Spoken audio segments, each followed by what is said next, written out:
La idea es básicamente la siguiente. Tenemos en este tiempo en la universidad, estamos comenzando a montar un laboratorio de investigación conductual. Y al hacer algunas investigaciones, pues llegamos a tu libro, que ya tiene 10 años, por lo que estaba viendo, un libro que coordinaron ustedes allá en la Universidad de Granada, ¿no? Esa fue una recomendación que nos hizo Virginia Sí, Rosal. sí, sí, Virginia, este me está llamando, le voy a rechazar, me está llamando Borja, que estará nervioso porque no hemos empezado. Ah, bueno, ya, No pasa nada, no pasa nada. todo va bien.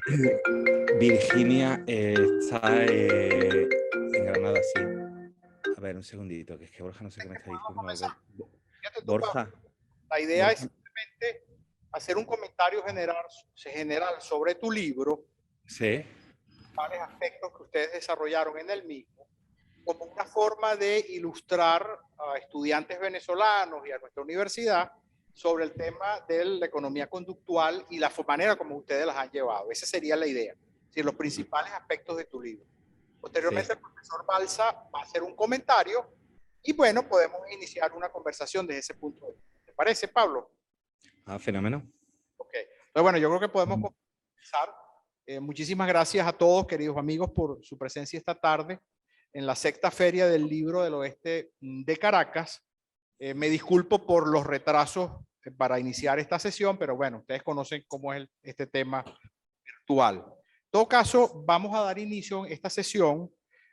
Muchas gracias a Marcelino Bisbal y a Jonathan López por la invitación y por supuesto a todos los muchachos de la Feria del Libro por esta iniciativa. En esta sesión vamos a presentar el libro del profesor Pablo Brañas. Ese libro se llama Economía Experimental y del Comportamiento. Este libro, si mal no recuerdo, Pablo, fue publicado en el 2011, pero tuvo ediciones sucesivas. Entonces, para comentar este libro, tenemos el gran placer de tener a Pablo, que lo va a presentar, que va a hablar de los temas fundamentales que se desarrollan en este libro. Para que lo conozcan, el profesor Brañas es catedrático de Economía del Comportamiento de la Universidad de Loyola en Andalucía, es profesor de Behavioral Economics en la Middlesex University en Londres, es investigador asociado del Economic Science Institute en Chapman University en Estados Unidos y por supuesto es director del Loyola Behavioral Lab. Posteriormente a la intervención de Pablo sobre su libro, tendremos la participación del profesor Ronald Balsa, distinguido economista venezolano y decano de la Facultad de Ciencias y Económicas y Sociales de la Universidad Católica Andrés Bello. ¿Por qué, Pablo, hemos decidido hacer esta sesión? Bueno, porque como dentro de breves momentos te va a explicar Ronald, nosotros tenemos un laboratorio de investigación conductual y queríamos escuchar tus impresiones sobre este tema en particular. Como ustedes saben, me refiero a los participantes, la economía conductual es una especie de combinación entre la psicología, la neurociencia y la economía, y que estudia, entre otras cosas, el complejo proceso de toma de decisiones de los individuos. La idea de la economía conductual es a veces parte del supuesto de que los individuos, las personas de carne y hueso, a veces no son tan racionales como la economía tradicional y neoclásica mantiene. Y por eso quisiéramos, Pablo, escuchar tus reflexiones. La idea es que tú tengas unos 20, 30 minutos, si es posible. El profesor Balsa comenta otros 20 minutos aproximadamente. Y después, bueno, tú puedes hacer, Pablo, unas consideraciones adicionales. Entonces, bueno, la idea sería, repito, hablar de tu libro, cuáles son los principales aspectos que se desarrollan en el mismo y tratar de, bueno, si es posible, dar en función de tu experiencia, consejos podrías darle a una universidad como la venezolana que se va a iniciar en serio este proceso de la economía conductual. Muchas gracias, Pablo, por tu presencia y adelante, por favor. Muchísimas gracias a ustedes por la invitación. Y bueno, voy a comentar un poco el contenido del libro, que como dice, se publicó en 2011 por Antoni Bosch, Editores, y luego Posteriormente, 5 o 6 años más tarde, se publicó por Palgrave Macmillan en inglés el libro. Bueno, el libro, digamos que da una visión general de la disciplina de economía experimental y del comportamiento. Digamos, la visión es tan amplia como la disciplina es, ¿no? Entonces, bueno, tiene una primera parte, el libro, que es cómo hacer experimentos, que, bueno, básicamente se explica la técnica de hacer experimentos que podríamos llamar experimentos en ciencias sociales, ¿no? Experimentos que tienen control y tratamiento y asignación aleatoria. Entonces explica cómo se implementa un experimento, cuáles son las reglas que tienes que seguir y un poco como los 10 mandamientos, ¿no? Qué cosas debes hacer y qué cosas no debes hacer. Entonces, bueno, eso sería como la primera parte, que es la parte un poco descriptiva de la realización de un experimento. Y luego el libro se divide en 3 partes. La primera parte tiene que ver con el comportamiento, digamos, de toma de decisiones pura y dura en contextos estratégicos o no estratégicos. Es decir, tenemos desde lo que sería toma individual de decisiones, que tiene que ver con decisiones bajo incertidumbre, decisiones dinámicas, paciencia, decisiones que implican incertidumbre y dinámico, etc. Y luego los capítulos 3 y 4 y 5 tienen que ver con teoría de juego, es lo que se llamaría Behavioral Game Theory. Entonces, en el capítulo 3 hay unos conceptos básicos de teoría de juegos para entender lo que viene detrás. En el capítulo 4 se estudian problemas de coordinación, que está muy relacionado con normas sociales. Básicamente, desde la teoría de juegos, las normas sociales se entienden como equilibrios en juegos de coordinación. Y los juegos de coordinación, bueno, como muchos de ustedes sabréis, son juegos que tienen más de un Nash Equilibrium. Y por último, se estudia este caso particular de qué pasa cuando la gente no tiene funciones de utilidad normales, sino que tiene algo en su cabeza diferente, por ejemplo, que juegan el Minimax, ¿no? Entonces, cuando la gente se enfrenta a estas situaciones por primera vez, por eso se llama respuestas iniciales, se modeliza el comportamiento de esta gente de una manera que se puede ver cómo aprenden a converger al equilibrio de Nash. Y luego en este mismo bloque están los 4, digamos, nuevos grandes topics de la economía del comportamiento, ¿no? Que el primero es preferencias sociales, que es pues básicamente justicia, envidia y reciprocidad. En el capítulo 7 se estudia la cooperación, cómo la cooperación emerge, ¿no? O sea, aunque el equilibrio predice que la cooperación no existe, pues en los Prisoner Dilemma la gente teóricamente no debería de cooperar porque no es equilibrio. Sin embargo, la cooperación existe y aparece. Lo que pasa es que se ve que cuando el juego se repite, la cooperación siempre desaparece. Ese es el resultado más estándar. Sin embargo, están estos modelos nuevos que tienen castigo, y entonces parece ser que el castigo puede sostener la cooperación, ¿no? Que son los papers estos de Fer-Gechter, muy famosos. En el capítulo 8 se estudian problemas de negociación, problemas muy sencillos tipo ultimátum, a luego los problemas ya más complejos, como los problemas de los envíos de cartas de Rubinstein. Y por último, en el capítulo 9 se estudia neuro, ¿no? Que es básicamente la idea de si nosotros somos capaces de ver qué pasa en el cerebro cuando la gente se enfrenta a problemas tales como los descritos en los capítulos anteriores, ¿no? Y en el bloque número 3 se estudian los mercados, ¿no? Pasamos de lo que sería individual decision making a problemas de asignación en mercados. Lo primero serían los mercados puramente competitivos, que bueno, pues todo el mundo sabe los trabajos de Vernon Smith originales, donde encontraban que la gente, aunque no sabía lo que hacía, jugaba el equilibrio, y que el equilibrio era muy robusto, es decir, los mercados se vaciaban los precios balrasianos. En el capítulo 11 lo que se estudian son mercados que no son competitivos, básicamente duopolio, monopolio y este tipo de cosas, que por supuesto tienen otros equilibrios y tienen soluciones que son donde el bienestar de los consumidores se borra completamente, ¿no? Porque lo absorben las empresas. Y luego ya en el capítulo 12 hay problemas mucho más complejos, que son problemas que tienen que ver con asignaciones donde, por ejemplo, no solamente se está subastando una cosa, sino a la vez se subastan dos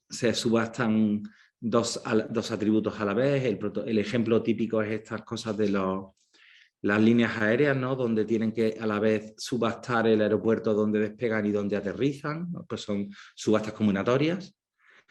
Y el capítulo 13 tiene que ver con los modelos estos de Arrow, de finanzas, que son modelos yo diría que son los modelos más complejos de economía experimental, ¿no? Son modelos muy, muy matemáticos. Y luego, finalmente, hay 2 capítulos sobre mercados de trabajo. Uno tiene que ver con incentivos, que tiene mucho que ver con el problema principal agente, que tiene que hacer una organización para evitar que haya gorrones en el sistema y que el sistema se bloquee. Y en el capítulo 15 se desarrolla un poco el mismo tipo de literatura desde el punto de vista de cómo los trabajadores forman grupos, cómo los grupos pueden ser eficientes o ineficientes y cómo resolver los problemas de asignación dentro de los grupos para que jueguen, para que no caigan en un problema de un prisoner dilemma, ¿no? Donde nadie coopere. Y el cuarto y último bloque del libro se centra en cosas que no están en los anteriores, que son como temas nuevos, ¿no?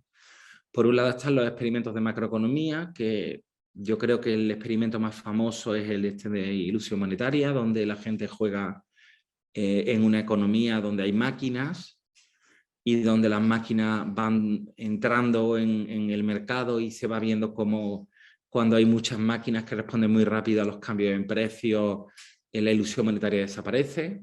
Sin embargo, cuando hay muy pocos autómatas en la economía, entonces los precios son sticky, ¿no? Y los precios no se adaptan a los cambios del mercado.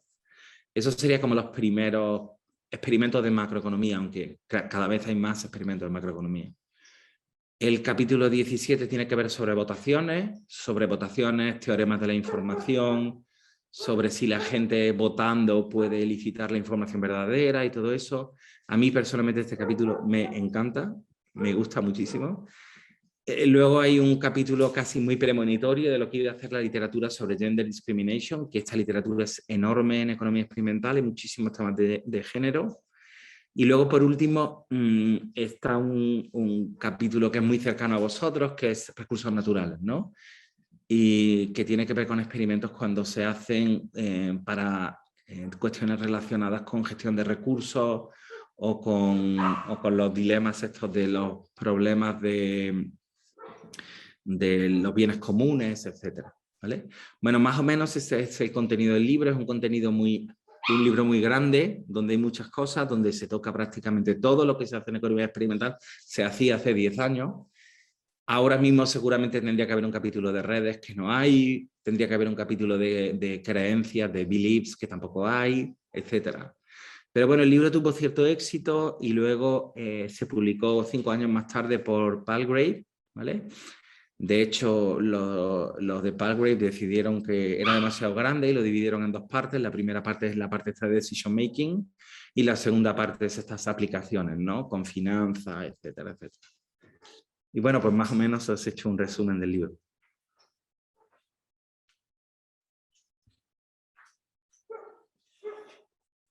¿Se me ha oído todo bien? Sí, gracias, Pablo. Se escuchó perfectamente. Bueno, vamos a proceder al profesor Ronald Balsa a hacer comentarios sobre el libro. Ronald, tienes unos 15, 20 minutos. Y, por supuesto, el profesor Brañas puede comentar después sobre lo que tú digas. Adelante, Ronald. Voy a compartir pantalla. Ya se ve la pantalla. Yo quería, en primer lugar, agradecerle a Fernando y a Pablo haber organizado esto, ¿no? O sea, haberse puesto de acuerdo para esta conversación. El libro del que vamos a hablar fue un descubrimiento para mí. O sea, efectivamente, el libro tiene 10 años, pero en él ya se anticipa una cantidad de temas que se siguieron desarrollando luego y que fueron todavía han ido recibiendo cada vez mayor reconocimiento. Pero justamente por ser un libro que tiene 10 años, también nos permite ver cómo estos temas de la economía experimental y antes de la economía conductual eran temas que se venían desarrollando desde los años 40, por lo menos con los trabajos de Adam Smith, de Herbert Simon. Y allí es donde, pues, una de las cosas que más me gusta es que comience justamente trabajando con los temas de teoría de juegos.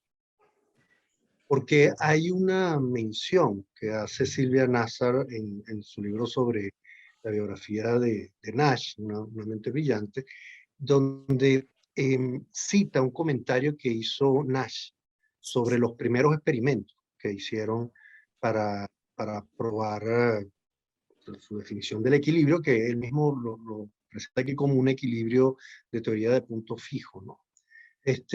Y es una crítica al intento justamente de hacer una prueba utilizando el dilema del prisionero, que confunde algunos elementos que para él como que eran esenciales. En primer lugar, que ese juego que él había propuesto era un juego estático y el experimento diseñado inicialmente era un experimento secuencial. Y eso implicaba introducir el tiempo de un modo que no era neutral de ninguna manera. Por otro lado, estaba justamente su preocupación sobre lo que debía ser racional, en el sentido de que lo que había planteado era un problema matemático con una solución matemática. Entonces, allí hay como una de las preguntas esenciales a la hora de diseñar un experimento. ¿Qué se entiende por racional? ¿Cómo entra el tiempo, por ejemplo, en términos del número de repeticiones? Y el libro que Pablo nos presenta justamente introduce los temas de teoría de juego poco después de hablar de la elección individual. Hay un libro del año 2002 de Gigerenzer y Selten que hace una distinción justamente entre los distintos modos de definir la racionalidad. En ese momento en el que él estaba escribiendo, hace unos 20 años, y donde él trataba de ubicar su propia aproximación. A mí me parece que a la hora de definir un experimento, pues una de las primeras preguntas que uno debería hacerse es cuál es el punto de vista sobre la racionalidad de que se parte. Y Gerenzer y Selten también recibió el Nobel, planteaban como dos visiones sobre la racionalidad. Una que tenía que ver con los dioses del Olimpo, Onios en este caso, que es justamente la racionalidad neoclásica. Allí en el libro donde Pablo hace la coordinación, hay varias aproximaciones a cómo funcionan los mercados, por ejemplo. No solamente temas de teoría de juegos, cómo funcionan los mercados, cuyo punto de partida es justamente esa racionalidad neoclásica optimizadora, ¿no?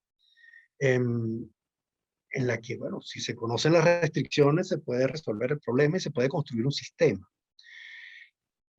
A mí me llamó mucho la atención en el libro que se recogieran estos trabajos sobre formas de mercado y que incluso se extendieran luego lo que llaman aplicaciones al mercado de trabajo para discutir en estos mismos términos de suponer racionalidad no clásica, cómo hacer experimentos para verificar que los equilibrios se pudieran alcanzar. O sea, que fuese de un modo secuencial o no, que los equilibrios se pudieran alcanzar.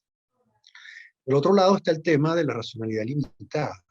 Y allí hace una distinción importante este señor. También establece la diferencia entre lo que sería la satisfacción, que era la aproximación de Herbert Simon, ¿no?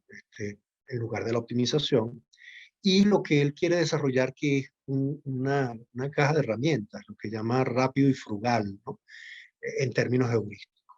Incluso hay una distinción entre lo que hacen Gigerenzer y Selten y lo que hacen Kahneman y Tversky. Y él trata de distinguir entre la visión normativa, o sea, la recomendación de ser como si fuésemos racionales, y la definición más bien positiva de observar que los individuos, sin ser racionales, han podido evolucionar en el tiempo. Entonces, del libro me gustaba mucho ver que había varios autores que enfocaban distintos problemas, no necesariamente complementarios, sino con hipótesis que compiten entre sí que permitían al lector aproximarse a esos temas con, desde el punto de partida, es decir, viendo a dónde quieren llegar, pero desde un principio que no siempre es compatible, ¿no? En el libro también hay unas referencias que hace Pablo a la neurociencia. Poco antes de su libro, de su libro del 2011, ¿no? Hay dos artículos que incluyen a un autor, Montaguet, perdón, médico, que publicó solo un trabajo sobre neuroeconomía y en compañía de otros autores, uno que es llamado Correlaciones Neurales de las preferencias de conducta, ¿no? Para bebidas culturalmente conocidas, ¿no? En principio, las bebidas de cola. Este primer trabajo, el del 2004, tuvo una influencia muy importante en el desarrollo del neuromarketing. Utilizando recursos de imagenología que luego pudieron ser extendidas en otros campos de estudio, ¿no? En el libro de Pablo hay un capítulo dedicado justamente a la neuroeconomía y hace referencia a esto.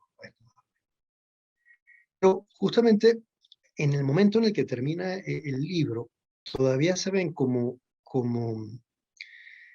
campos que se van desarrollando independientemente, con autores que van estudiando cada uno desde su punto de partida, con los recursos de los que dispone. Hay un trabajo del 2014 en el que Gigerenzer ya toma una dirección hacia el estudio de las decisiones desde el punto de vista cerebral. O sea, desde el punto de vista, no es que sea el primer trabajo, pero es uno de los que podemos destacar acá, desde un punto de vista que ya aprovecha todas las nuevas herramientas para estudiar estos problemas. Y es como si los puntos que inicialmente parecen separados por aproximaciones metodológicas diferentes, por concepciones distintas de la psicología cognitiva, van comenzando a cruzarse como para utilizar recursos que antes correspondían a aproximaciones diferentes. Por ejemplo, este es un trabajo del año 2020 de una revista que se llama Social Cognitive and Affective Neuroscience, que se refiere al miedo, o sea, al miedo por aversión a la pérdida, aprovechando recursos de la neurociencia. La aversión a la pérdida es uno de los conceptos de Kahneman y Tversky, y eran conceptos que eran desarrollados inicialmente sin observar los aspectos biológicos, sino la representación de la conducta, o sea, la elección que los individuos tomaban. Por eso los laboratorios que estudiaban estos problemas en principio eran salas de computación en las que las personas respondían preguntas, pero no se medían sus cambios fisiológicos. O sea, y hablar del miedo es hablar de algo que no es necesariamente cognitivo, tiene que ver con una emoción, y vincularlo, emoción, lo cognitivo, con lo neural, es como una prueba de que todo lo que Pablo mostraba hace unos 10 años continuó avanzando y cruzando en línea. Otro tema que ya Gigerenzer había presentado antes era el de la racionalidad ecológica, y tenía mucho que ver con los temas de la evolución, ¿no? O sea, ver los temas biológicos como evolutivos y los temas sociales como culturales, y la racionalidad como un concepto que puede ir cambiando en el tiempo por distintas razones. Aquí nuevamente se vincula la racionalidad con la emoción y la neurociencia. Por último, el último grupo de premios Nobel ha estudiado experimentos desde una perspectiva distinta, como experimentos naturales, ¿no? Preguntándose cómo explorar relaciones causales, que es uno de los primeros problemas para hacer cualquier experimento, sea deliberado o interpretar cualquier otro que no sea.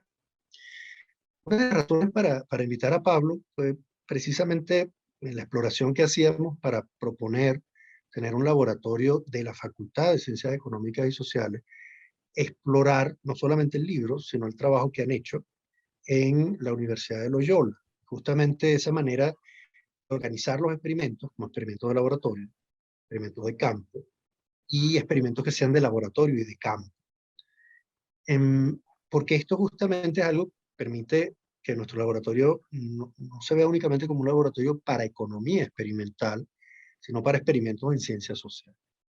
Y eso es algo que también se puede observar en el libro de Pablo, cuando hace referencia a los estudios de género, a los estudios de trabajo, a los estudios de las organizaciones, que hace unos 30 o 40 años parecían estar vinculados más con la sociología o con la administración o con las relaciones industriales que con la economía. O sea, la economía hace unos 30 o 40 años parecía estar más vinculada con la macroeconomía o con una microeconomía que estudiaba esos problemas al estilo de Becker desde la perspectiva de un individuo racional, optimizador. Esta vinculación que se hace en el laboratorio en el Loyola nos pareció muy interesante. Efectivamente, los trabajos que ha hecho posteriormente y que fueron reconocidos por el Nobel, Banerjee, Duflo y Kremer, tienen mucho que ver con el último capítulo del libro de Pablo, o sea, con los experimentos de campo, con utilizar los métodos de la experimentación en medicina para llegar a ciertas conclusiones sobre el desarrollo. Bueno, nosotros estamos llegando en este momento de último en un proceso en el que se han construido muchos laboratorios de investigación en el mundo. Nosotros estamos en este momento construyendo uno cuyo punto de partida es el neuromarketing como campo de estudio. Creo que con los equipos de los que se puede disponer y con un diseño que incluya a distintos campos de estudio, como hace el libro de Pablo, pues se abren puertas de comunicación entre disciplinas que nos permiten aproximarnos dentro de la Facultad de Ciencias Económicas y Sociales y con la Facultad de Humanidades y Educación, ¿no?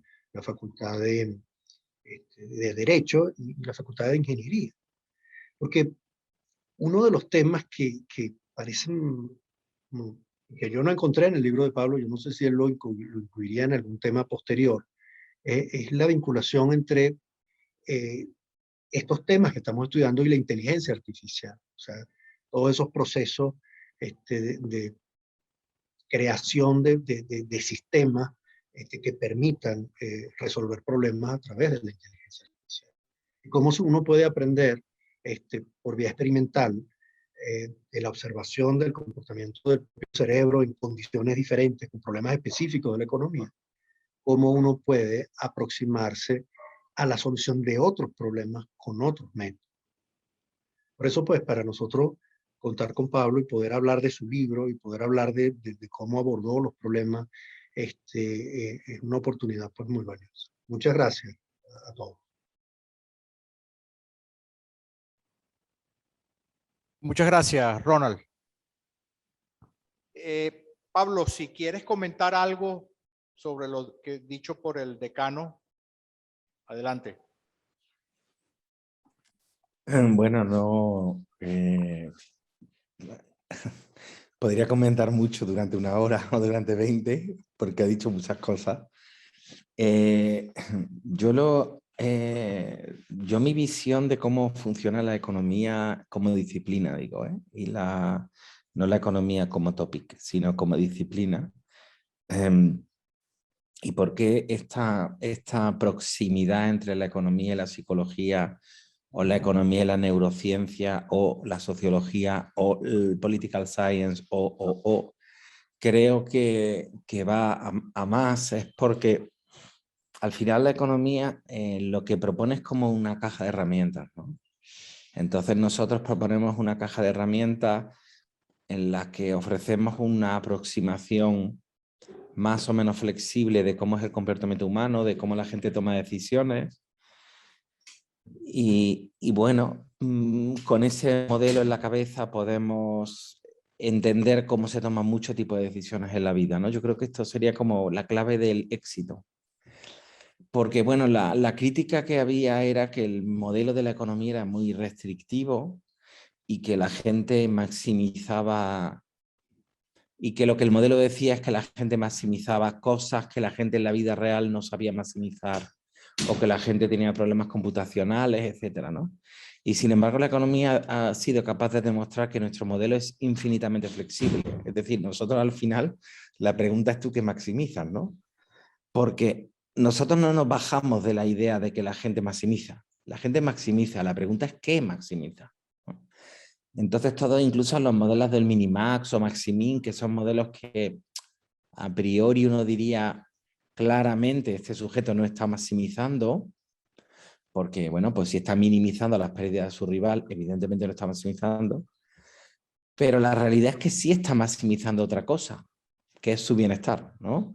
O minimizando su envidia o su sufrimiento emocional o como la quieras llamar, ¿no? Entonces, bueno, a mí lo que siempre me parece bonito de la economía es que al final hemos conseguido ser capaces de tener un modelo tan flexible donde tú dime qué quieres meter en la función de utilidad, lo metes y luego lo resuelves el modelo, ¿no? Pero el modelo es el mismo, ¿no? Entonces yo creo que eso ha sido el gran éxito, yo diría, de la economía como disciplina. Y luego es verdad que la economía experimental ha ofrecido de una manera muy sistemática, ha ofrecido como una especie de nuevo, una caja de herramientas para analizar problemas de manera empírica, problemas que no podíamos observar.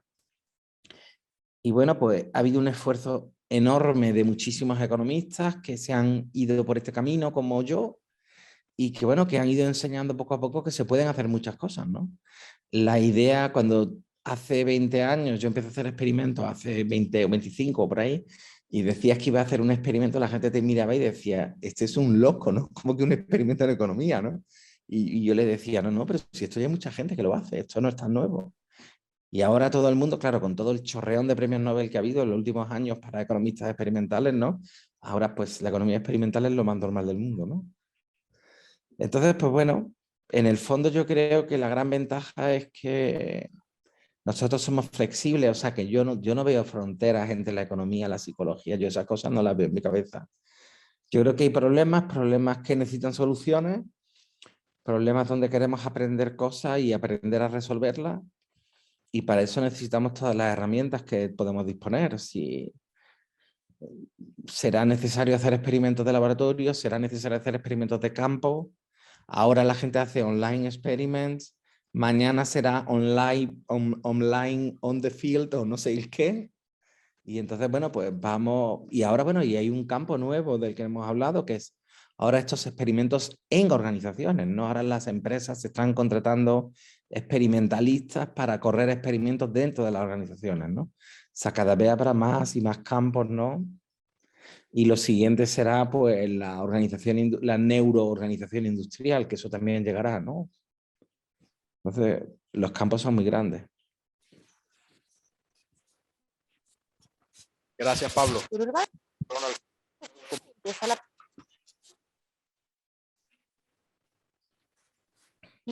Sí, a mí me alegra mucho que hayamos tenido esta conversación. Espero que sea la primera de varias. Seguiremos estudiando y viendo lo que hace el laboratorio en Loyola y otros laboratorios para poder aprender cosas nuevas. Bueno, justo a tiempo, caballeros. Muchas gracias por su nombre de la Universidad Católica Andrés Bello, de la feria, la sexta feria del libro del Oeste de Caracas. Queremos agradecerte tu tiempo.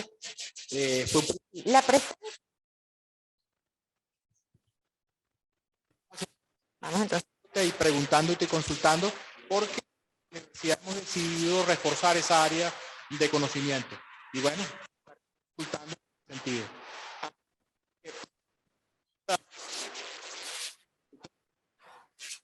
En contacto. Gracias. Muchas gracias a vosotros, un placer. Gracias, hasta luego. Muchísimas gracias, hasta luego.